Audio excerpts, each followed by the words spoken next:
All right, this is our final chapter of the Meaning of Maggie, chapter 18. Now I'm using QuickTime instead of what I've been using before, so I think I can only get 15 minutes at a time. So this will be part one, and I don't think I can finish it in 15 minutes. It's kind of a longer chapter, we'll see. But if I don't finish it, there'll be a part two coming up. Chapter 18.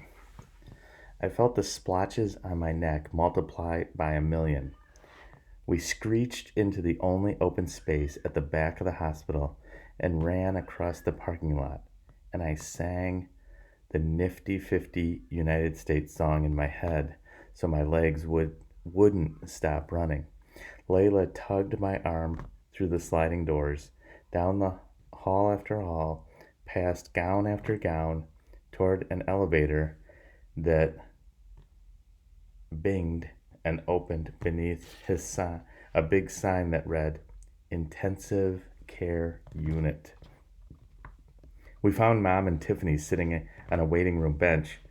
I wanted to run into Mom's arms, but her hands held a death grip on a piece of tissue that she was twisting superhumanly tight. She didn't even notice us until I sat down right next to her and asked, Where's Dad? She turned her hazel eyes toward me. Right now, they were more red than green. Oh, Maggie, how was camp? Did you get a good assignment? I pulled the tissue from her hands and stared at her. Is Dad okay? And suddenly, I broke down into sobs, which Mayfields don't do because we always pull up our bootstraps. But I didn't reach them. Not this time. Tiffany grabbed my arm and yanked me into the hallway, and I started hiccup crying. And although it's a little difficult, Mayfields really aren't supposed to do that either. Tiffany knelt next to me and shook both my shoulders. Pull it together. You're upsetting Mom. I couldn't catch my breath. I don't want Dad to die. She shook me again. Stop it. He's not gonna die. What happened? She looked away. He wasn't feeling well this morning, so Mom made me call the doctor, and then she left with you. And I went to check on him, and he wouldn't wake up, so I called 911. Mom got there just when the ambulance did, and he started shaking, and I shook my head. I don't think I'm supposed to know any of this. Tiffany wouldn't let me go. You need to know this stuff, Maggie. You're not a little kid anymore. I yanked my arm away as hard as I could yank and yelled, Yes, I am. Tiffany yelled at me to grow up, and I yelled at her to leave me alone. And then I ran. I ran and ran. I ran down the hallway, past gown after scary gown, into the elevator, down the lobby, and out the door, where I collapsed on the pavement. Maybe I should have prayed, but I knew better. If a church didn't have room for our prayers, no way did a hospital. I was crying a scary amount, and I worried I might have depleted my body's water to around 40% of its usual 80%. Why should I grow up?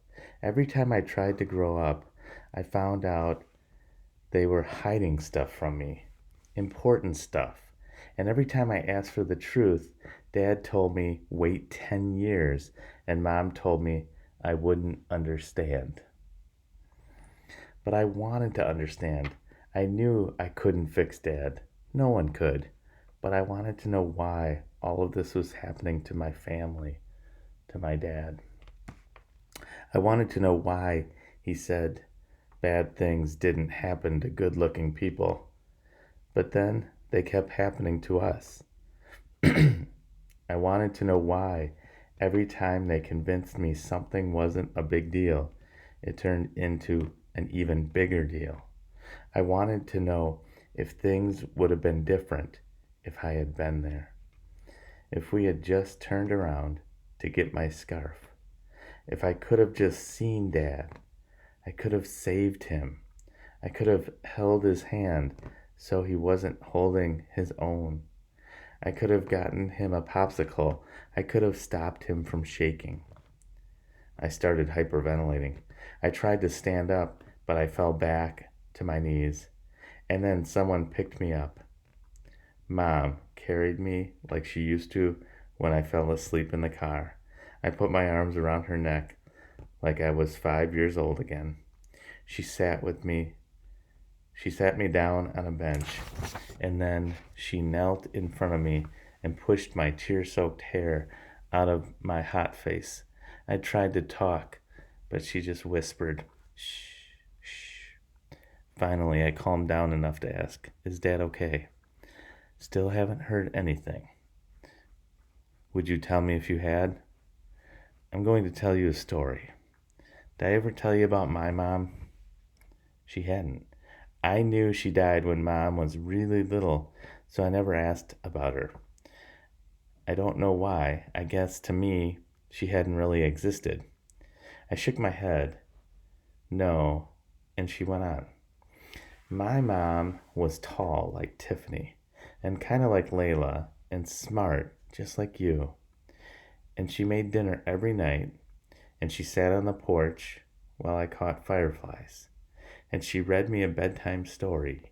And then, when I was 8, she died, and my childhood was over. My dad didn't know how to cook and clean, so I learned how to do it. I did my homework, and then I did housework. I made my first Thanksgiving dinner when I was 9. I was a grown-up before my time, and I didn't realize how much fun being young could be until I met your father. He just kind of lit up my life, and we went on adventures. And that is what I want for you, Maggie. I want you to have adventures. I want you to squeeze every ounce out of the time you have right now. I didn't know what to say, which was weird because I always had something to say. She scooted up right next to me. Your dad is sick, very sick, but he's going to get better. And when he does, we're going to have a Maggie birthday do-over. I squeezed her tight. I didn't want a birthday do-over. I wanted my dad. We went back up to the waiting room where it was minus 100 degrees. I nuzzled in close to Mom's side again because it was warm there, because her body functioned at a temperature higher than most adults, because she had more to do than anyone else. She winked at my sisters. You know your father. He loves making a scene. But don't worry, girls. Everything's going to be okay. I felt safe next to my mother's side. And I believed her. I believed her because when Mom said everything was going to be fine, then everything would be fine. Because Mom did everything 100%, which meant her promises were 100%, at least from now on. Mom reached into her bag and dug around for a few seconds. When she found what she was looking for, she presented it in a big ta-da. It was my scarf. She wrapped it around my neck.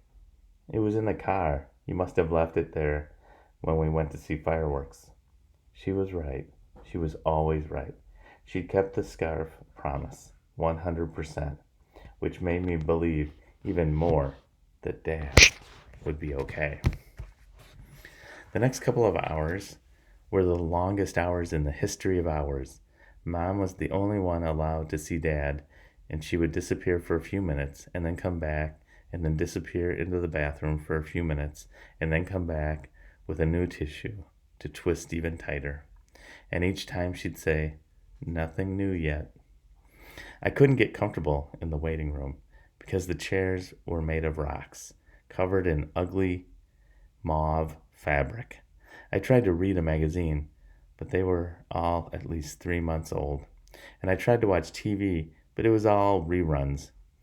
I swear, The whole place felt like it was on pause, including us. Nothing could happen until Dad was okay. Layla and Tiffany were anxiously bouncing their legs up and down.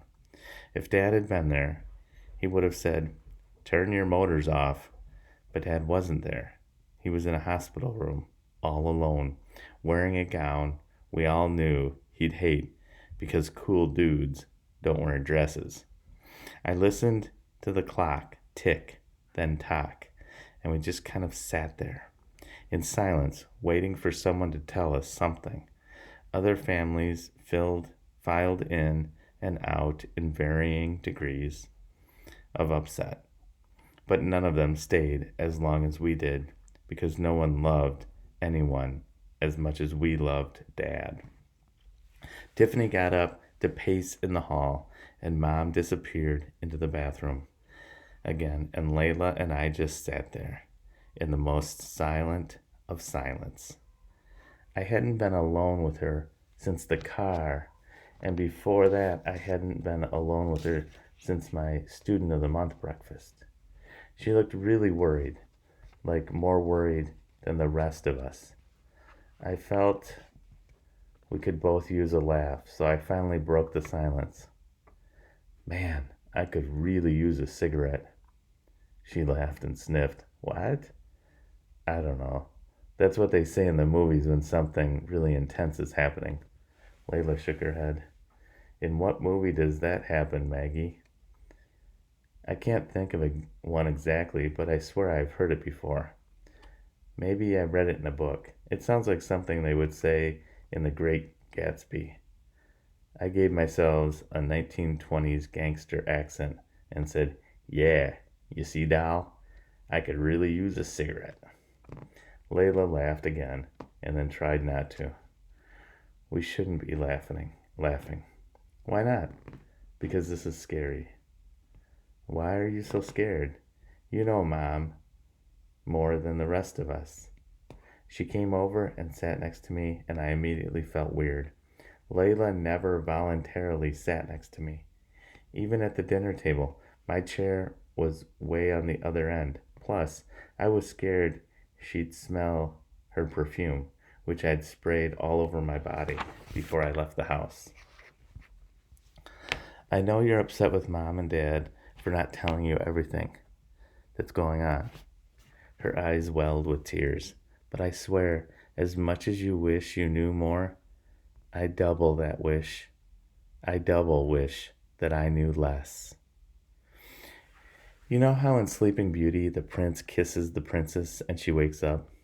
Well, at least I hear that's how it happened. I don't like seeing kissing, so I always look away at that part.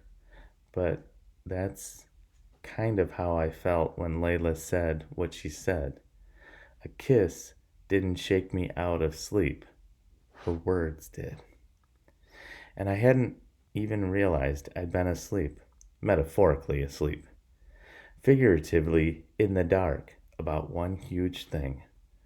All that was happening wasn't just happening to me. It was happening to all 5 of us. And all of us were scared. All of us were confused. And none of us knew what was going to happen next. But that didn't stop Layla from taking care of Dad every morning and being Mom when Mom didn't have time to be Mom. And it didn't stop Mom from working so hard, so much, both at work and at home. And while Tiffany was mostly a jerk, at the same time, she was mostly brave, especially for calling 911 when she did. And Dad, Dad, he was fighting with all his might, not just for him, but for all of us.